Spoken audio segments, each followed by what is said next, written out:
All that shit quick. Yeah, that's but they're still coming.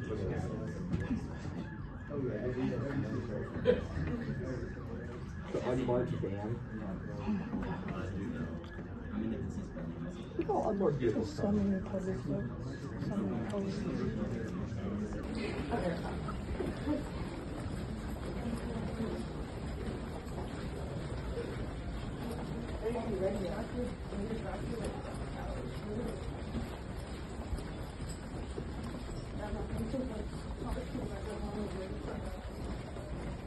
What they say outside the window. They still, Oh my God. They got her? What's wrong with her? Is she hurt? Oh, is she shot? Oh my God. Oh my God. She got shot? Did she? Oh, yeah, she got shot. Is she? Like a black girl. Yeah. Oh my God. Yeah, that's a student. She got shot. Oh my God. Yeah, yeah. They told me.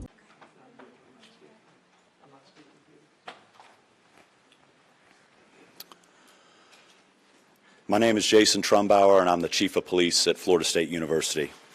All Florida State University classes and business operations on the main campus in Tallahassee are canceled through Friday, April 18th.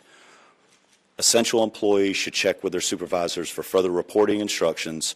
All FSU athletic events in Tallahassee are canceled through Sunday. At approximately 11:50 a.m.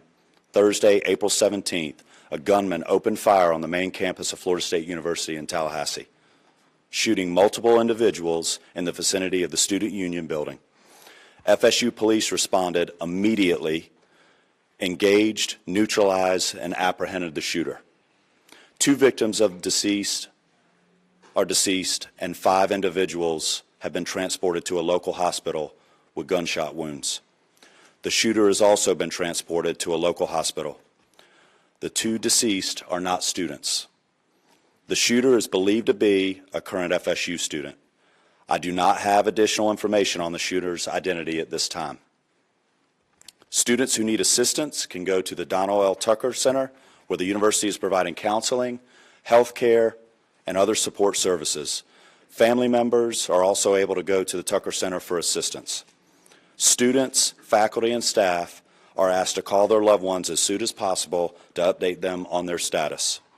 The student union and the surrounding area is still considered an active crime scene. Individuals should avoid the area. Students should not return to the student union to retrieve personal property at this time. Students may return to their residence halls, but they should otherwise stay indoors on main campus to allow first responders and university staff to do their jobs and respond to those needing assistance. Students may depart campus for the weekend. All classes have been canceled through Friday.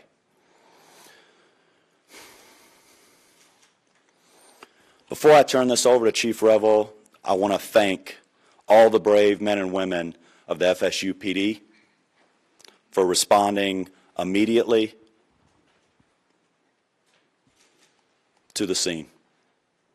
I also want to thank the responding agencies who have provided assistance to FSU today big time, including the Tallahassee Police Department, the Leon County Sheriff's Office, the Florida Highway Patrol, Leon County Emergency Medical Services, FDLE, and all other responding agencies today. We really appreciate your support. That's all the information I have at this time. We'll have additional update for you later today. Chief Revel. Good afternoon. I am Chief Revel with the Tallahassee Police Department. As the shooting occurred today, our officers, as well as every single other officer in this city and county, responded immediately to this scene.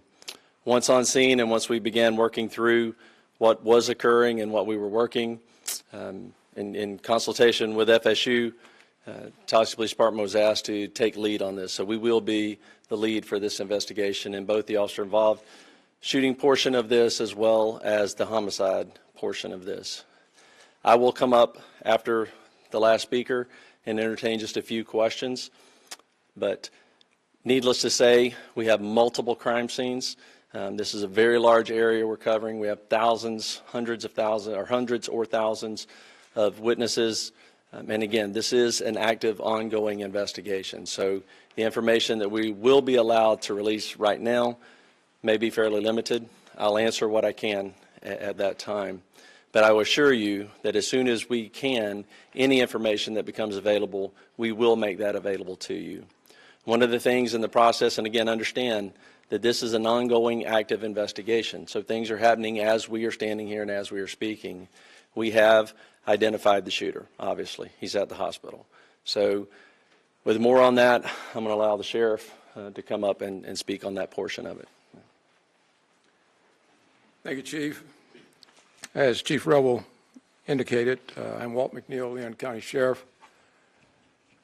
First and foremost, let me express our gratitude to the responding law enforcement agencies in this community. Our citizens should feel some degree of comfort knowing that your law enforcement agencies are going to respond and do exactly what we did in this case, that is bring the offender to justice and to make sure that we do what we can to make sure we lock him or her up. Let me say to you, this is obviously a heinous crime. Our deepest condolences go out to the FSU family, the families of the students who are here, and we understand that you all have been devastated because of this person's actions. The question as it relates to who is the shooter is 20-year-old Phoenix Eichner, and he's the son of a Leon County Sheriff deputy. Our Deputy Eichner, has been with the Leon County Sheriff's Office for over 18 years. She has a tremendous job that she's done. Her service to this community has been exceptional. Unfortunately, her son had access to one of her weapons, and that was one of the weapons that was found at the scene. And we are continuing that investigation into how that weapon was used and what other weapons perhaps he may have had access to. The alleged shooter was also a long-standing member of the Leon County Sheriff's Office Citizen Advisory or Youth Advisory Council. So he has been steeped in the Leon County Sheriff's Office family, engaged in a number of training programs that we have. So it's not a surprise to us that he had access to weapons. This event is tragic in more ways than you people in the audience could ever fathom from a law enforcement perspective. But I will tell you this, we will make sure that we do everything we can to prosecute and make sure that we send a message to folks that this will never be tolerated here in Leon County, and I dare say across this state and across this nation. Thank you. Let me bring up the FBI Assistant Special Agent in charge, Hubert Reynolds.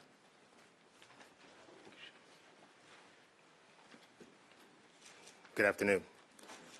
My name is Hubert Reynolds, and I'm the Acting Special Agent in charge of the Jacksonville Field Office.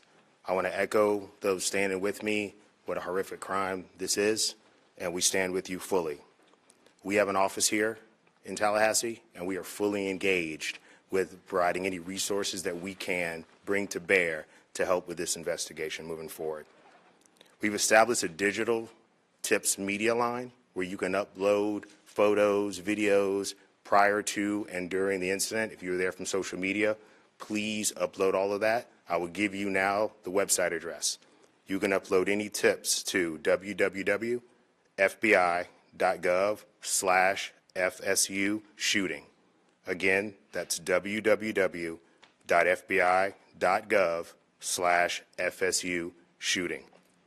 I want to assure you that we are going to bring every available resource to be able to help the community and the local people here. Thank you.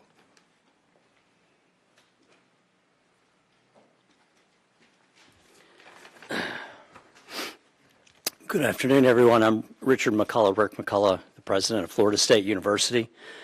This is a tragic day for Florida State University.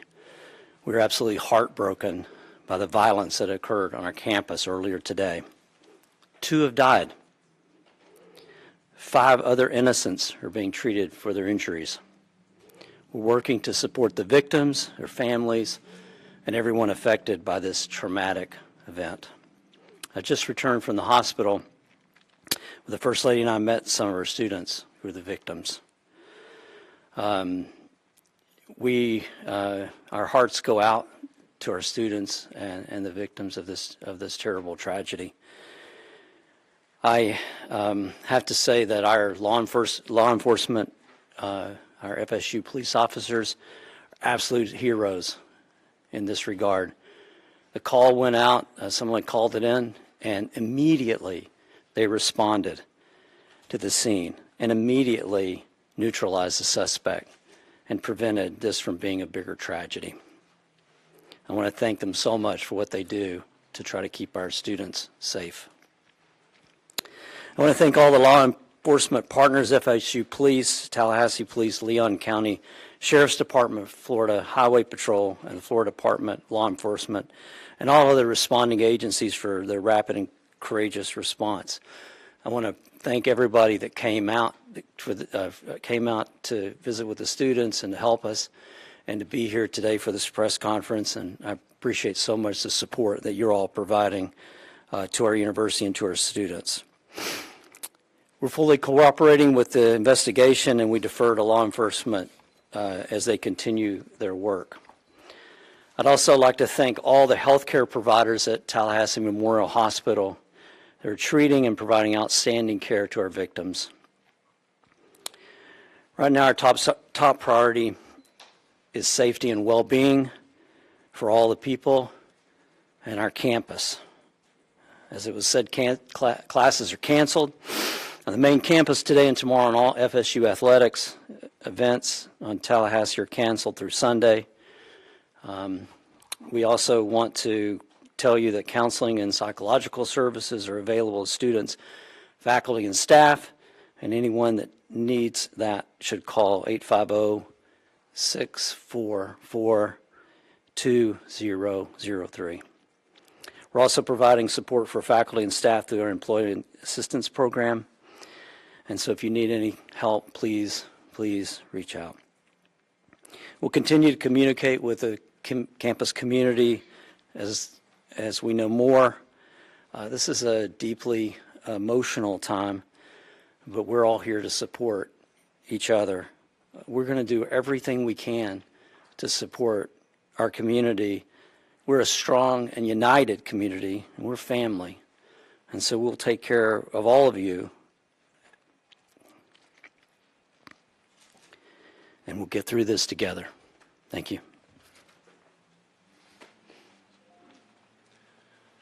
All right, at this time we will take a few questions. Let me just reiterate, this was a massive response, a massive response of law enforcement personnel.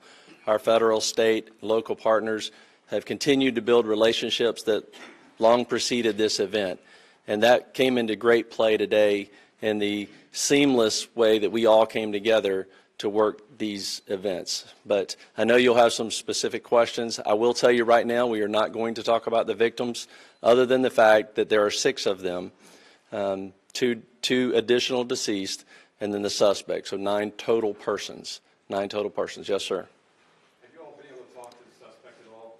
Any idea about motive? The suspect invoked his rights not to speak to us. Chief, do we know if the weapon that was used was his parents' service weapon? And if so, what are the rules around storing service weapons? Right. No, that's a good question. This weapon was a weapon that the deputy previously used, A lot of times, many agencies, mine included, when we transition to a new handgun, the officers are allowed to purchase the handgun they used prior.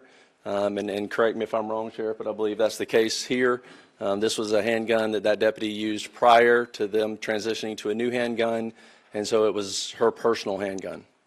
Is she put on leave or? The sheriff would have to speak to that. We will do a thorough investigation to look at all aspects of it. There's no cause right now that we're aware of that would require her to be placed on any kind of suspension or otherwise. Yes, ma'am. We've been hearing stuff that it was a deputy who was a school resource officer. Is that true? That is correct. Yes. Chief, who was injured, who was killed, or any of those members of law enforcement? I'm sorry?